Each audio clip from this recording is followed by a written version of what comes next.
요양원 가기 전날 밤 어머니가 아들에게 보낸 편지. 내 사랑하는 아들 딸들아. 언젠가 우리가 늙어 약하고 지저분해지거든. 인내를 가지고 우리를 이해해 다오. 늙어서 우리가 음식을 흘리면서 먹거나 옷을 더럽히고 옷도 잘 입지 못하게 되면 내가 어렸을 적 우리가 먹이고 입혔던 그 시간들을 떠올리면서 미안하지만 우리의 모습을 조금만 참고 받아다오. 늙어서 우리가 말을 할 때 했던 말을 하고 또 하더라도 말하는 중간에 하지 말고 끝까지 들어주면 좋겠다. 내가 어렸을 때 좋아하고 듣고 싶어 했던 이야기를 내가 잠이 들 때까지 셀 수 없이 되풀이하면서 들려주지 않았니? 훗날에 혹시 우리가 목욕하는 것을 싫어하면 우리를 너무 부끄럽게 하거나 나무라지는 말아다오. 수없이 핑계를 대면서 목욕을 하지 않으려고 도망치던 너를 목욕시키려고 달아다니던 우리의 모습을 기억하고 있니? 혹시 우리가 새로 나온 기술을 모르고 무심하거든. 전 세계에 연결되어 있는 웹사이트를 통하여 그 방법을 우리에게 가르쳐 다오. 우리는 내게 얼마나 많은 것을 가르쳐 주었는지 아느냐? 상하지 않은 음식을 먹는 법, 옷을 어울리게 잘 입는 법, 너의 권리를 주장하는 방법 등. 점점 기억력이 약해진 우리가 무엇을 자주 잊어버리거나 말이 막혀 대화가 잘 안 될 때면 기억하는데 필요한 시간을 좀 내어주지 않겠니? 그래도 혹시 우리가 기억을 못 해내더라도 너무 염려하지는 말아다오. 왜냐하면 그때 우리에게 가장 소중한 것은 너와의 대화가 아니라 우리가 너와 함께 있다는 것이고 우리의 말을 들어주는 내가 있다는 것이 중요하기 때문이란다. 또 우리가 먹기 싫어하거든 우리에게 억지로 먹이려고 하지 말아다오. 언제 먹어야 하는지 혹은 먹지 말아야 하는지는 우리가 잘 알고 있단다. 다리가 힘이 없고 쇠약하여 우리가 잘 걷지 못하게 되거든. 지팡이를 짚지 않고도 걷는 것이 위험하지 않게 도와줄 수 있니? 내가 뒤뚱거리며 처음 걸음마를 배울 때 우리가 내게 한 것처럼 내 손을 우리에게 빌려다오. 그리고 언젠가 나중에 우리가 더 이상 살고 싶지 않다고 말하면 우리에게 화내지 말아다오. 너도 언젠가 우리를 이해하게 될 테니 말이다. 노인이 된 우리의 나이는 그냥 단순히 살아온 것을 이야기하는 것이 아니라 우리가 어떻게 생존해 있는가를 말하고 있음을 이해해 다오. 비록 우리가 너를 키우면서 많은 실수를 했어도 우리는 부모로서 줄 수 있는 가장 좋은 것들과 보여줄 수 있는 가장 좋은 삶을 너희에게 보여주려고 최선을 다했다는 것을 언젠가는 너도 깨닫게 될 것이다. 사랑한다. 내 사랑하는 아들 딸들아. 내가 어디에 있든지 무엇을 하든지 너를 사랑하고 너의 모든 것을 사랑한다. 엄마를 요양원에 보내는 딸의 계산된 꼼수. 죄송한데 더 이상 어르신을 못 모시겠어요. 더 좋은 곳을 알아보셔야겠어요. 이름도 더 좋은인 이곳 주간보호센터에서 엄마를 더 좋은 곳으로 모셔라는 전화가 왔다. 나도 엄마의 힘듦을 알기에 언젠가 올 것만 같았던 연락이었다. 그래서 처음 전화를 받을 때는 담담했지만 전화를 끊고 돌아서니 마음에 쿵하고 내려앉는 돌덩이가 제법 무겁고 아프다. 더 이상 갈 곳이 없다는 마음으로 세 번째로 옮긴 곳이 이 주간보호센터였다. 이제 또 다른 주간보호센터로 옮기는 일이 엄두가 나지 않는다. 그래서 나는 예전부터 은밀하게 속으로만 해오던 계산을 본격적으로 하기 시작했다. 엄마의 상황 가족을 수시로 찾지만 누가 가족인지 알지 못한다. 그래서 내가 딸이라 해도 아니라고 우기기 일쑤이고 대량 나를 비롯하여 자신을 돌보는 모든 여자들이 때로는 요양보호사 선생님이고 때로는 자신의 딸이고 가끔 자신의 엄마라 생각한다. 따라서 누가 돌보든 엄마에게는 가족과 따로 사는 슬픔이 추가적으로 발생하지는 않을 것이다. 또한 엄마는 자신의 집에 와서도 자신의 집이 아니라 한다. 따라서 요양원에 가서도 낯선 곳에 대한 추가적인 슬픔은 발생하지 않을 것이다. 센터와 집을 오가는 것이 엄마에게는 체력적으로 힘들고 내가 집에서 챙겨주는 음식이나 돌봄이 특별한 것이 없고 그저 약 먹이고 재우는 것이 거의 다이다. 오히려 요양원이 좀 더 체계적인 돌봄이 될 수 있다. 나의 상황 아침마다 엄마 옷을 갈아입히고 아침을 챙겨 먹이느라 지각 직전의 출근과 피로도의 무게는 상당하다. 저녁마다 엄마를 재우느라 가족과 함께하는 저녁 휴식은 물 건너가기 일쑤이고 새벽에도 끊이지 않는 엄마의 부름에 나의 잠은 대체로 반토막이 난다. 또한 평일 저녁이나 주말에 이벤트성 나들이나 나의 개인 일정은 거의 불가능하다. 고로 엄마를 요양원에 보내는 것에 대한 나의 계산에 따르면 엄마가 느끼는 행복은 플러스 마이너스가 같아서 0이 되고 현재 나의 자유와 수면 시간은 최소값에 수렴한다. 또한 남편은 아내와 각방을 쓴 지 1년이 넘어 이제는 따로 자는 게 더 익숙한 나눗셈의 관계가 되었다. 아들은 나의 요청에 의해 수시로 할머니의 돌봄을 분담하면서 말하지 못하는 어려움을 음수로 갖고 있다. 여기까지만 본다면 엄마를 요양원에 보내는 것이 당연히 남는 계산법이다. 하지만 나의 계산 꼼수 속에서도 해결되지 않는 미지양이 있으니 그것은 엄마가 나를 알아보지 못하더라도 분명 느낄 혈육만의 따뜻한 목소리와 부드러운 손길이다. 이것이 가지는 값의 크기를 현재 잴 수가 없는 것이 이 계산의 문제이다. 그리하여 나는 결국 미지양의 값을 해결하기 위해 아래와 같이 글을 써서 요양원의 요양보호사에게 전달할 계획이다. 그러면 적어도 미지양의 값이 0보다는 조금 큰 양수값이 되리라는 꼼수적인 근거로 나는 기어코 어머니를 요양원에 입소시킬 수 있을 것이다.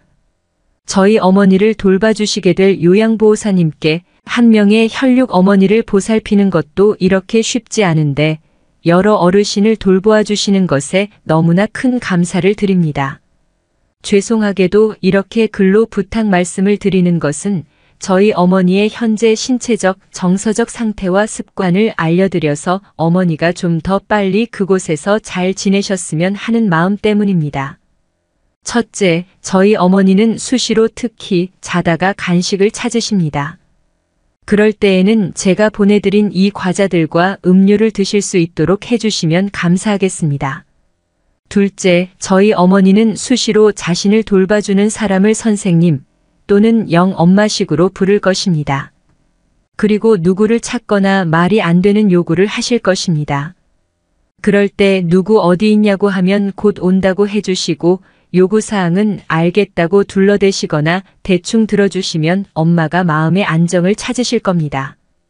예를 들어 결혼 언제 시켜주냐고 하면 곧 한다 하시고 리모컨 달라 하면 충전 중이라 하시고 가방 달라 하시면 비슷한 거라도 쥐어주세요. 셋째, 저희 어머니는 화장실을 자주 가려 하십니다. 특히 자다가 깨서 가는 경우도 있습니다. 힘드시겠지만 그럴 때 화장실 입구까지 부축해서 데려가 주시면 감사하겠습니다. 어머니가 걷기가 점차 안 되고 계십니다. 보통은 휠체어를 타지만 최근에 구입한 워커를 조금씩 익숙하게 사용하실 수 있다면 더욱 감사하겠습니다. 어르신들을 돌보는 전문가이신 요양보호사님께서 알아서 해주실 것을 알지만 집에서 이런 패턴으로 생활하신 저희 어머니 상황을 말씀드리면 어머니가 낯선 곳에서 좀 더 불안하지 않고 즐겁게 적응하실까 하여 못난 자식이나마 이런 부탁 말씀을 드려봅니다. 봉사와 사명감이 없으면 안 되는 요양보호사님들께 감사와 존경의 마음을 보내며 영의 딸. 위와 같이 속이 훤히 보이는 간지러운 편지를 입소 서류와 함께 챙겨 가방에 넣고 오늘 밤 나는 오지 않을 잠을 좀 일찍 청해 보련다. 요양원에 계신 어머니를 뵙고 쓴 편지. 바로가기 복사하기 본문 글씨 줄이기 본문 글씨 키우기. 페이스북으로 기사 보내기 트위터로 기사 보내기 URL 복사로 기사 보내기 이메일로 기사 보내기 다른 공유 찾기 기사 스크랩하기. 경북 봉화의 한 시골에 98세 어머니와 74세 아들이 살고 있다. 아들은 노모를 모시기 위해 2020년 도시에서 산골로 내려왔다. 칠순인 아들 이병준이 구순 어머니를 모시는 일상을 연재한다. 편집자주 세종대왕 신문 이병준 기자, 인천에서 경북 봉화로 내려갔다. 며칠 전 봉화의 요양원에 입원 중인 어머니 면회를 신청했었다. 어머니는 내가 봉화의 고향집에서 모셨었다. 그러나 치료를 해야 할 상황이었다. 지난 여름에 병원을 거쳐 요양원에 모셨다. 비대면이지만 어머니를 뵐 수 있어서 너무 기뻤다. 더 기쁜 것은 어머니가 나를 알아보신 점이다. 또 표정도 밝으셨다. 더욱이 입원 후 4개월여 동안 찾지 않던 안경을 보내달라고 직접 말씀하셨다. 나의 눈에 이슬이 맺힐 정도로 감사했다.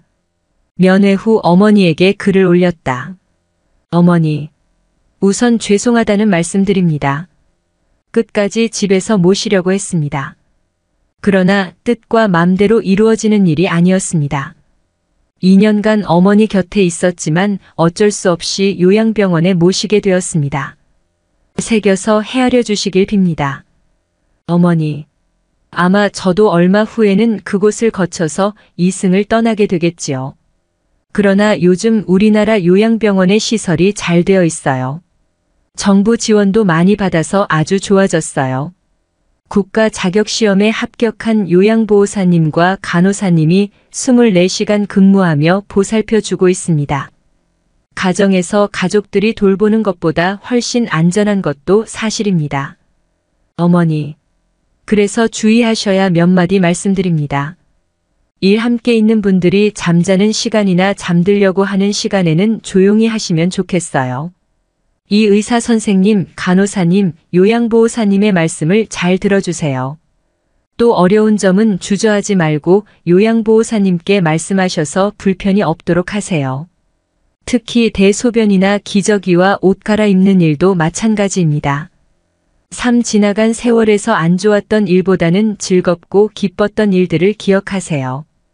이산 가족 상봉이나 장손 진우가 태어나고 증손 선우가 태어난 일, 성당에서 영세명을 천주님으로 받은 일 등 여러 가지 좋은 일들이 그래도 기억에 남아있겠지요. 특히 문학세계에서 장한 어머니상을 저와 함께 단상에서 받으셨잖아요. 어머니 생애의 상도 처음이지만 오래 사니 이런 좋은 상 받는 일도 생긴다고 무척 기뻐하셨잖아요. 사시간이 좀 나면 집에 계실 때처럼 책을 읽으시고 걷기도 억지로라도 조금씩 하세요. 오전아 김실이나 훌륭한 어머니 덕분에 세상에 태어났고 건강하게 잘 자라서 지금은 큰 걱정 없이 살고 있어요. 저희 남매는 세상에서 가장 존경하고 사랑하는 분이 어머니입니다. 저는 다시 태어난다면 어머니의 엄마가 되겠습니다. 엄마가 저희 남매 키우면서 고생하신 만큼만 어머니에게 정성을 다하고 싶습니다. 봉화는 산이 깊다. 태백준령의 비경이 펼쳐진다. 청장한 공기와 맑은 하늘, 산과 계곡의 시원함이 절로 온몸에 스며드는 곳이다. 풍광이 스위스와 견줄 만큼 빼어나다. 하지만 그곳에서 땅을 일궈야 하는 사람들에게는 땅송이가 더욱 굵어지는 버거운 자연이기도 했다. 이재우 기자. 육어머니 걱정하실 것 없지 않습니까? 어머니는 속병이 없어서 소화를 잘 시키잖아요. 98연세에 약간의 기억상실이 있지만 비교적 정신이 건강하시잖아요.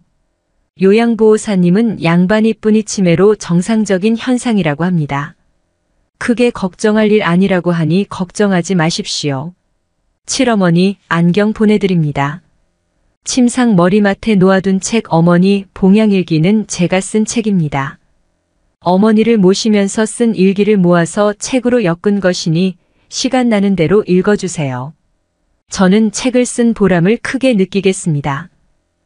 제가 시간 내서 보름에 한 번씩이라도 어머니 뵈러 가겠습니다. 어쨌든 심기를 굳건히 하셔서 편한 마음과 좋은 생각으로 하루하루 지내시길 비웁니다. 엄마가 자식 손자들 보고 싶듯이 저희들도 왜 안 보고 싶겠습니까? 각자 자기 생활과 직장에 얽매여 보고 싶어도 자주 찾아뵙지 못하는 실정을 조금은 이해해 주시길 빕니다. 다음 배울 때까지 건강하시길 빕니다.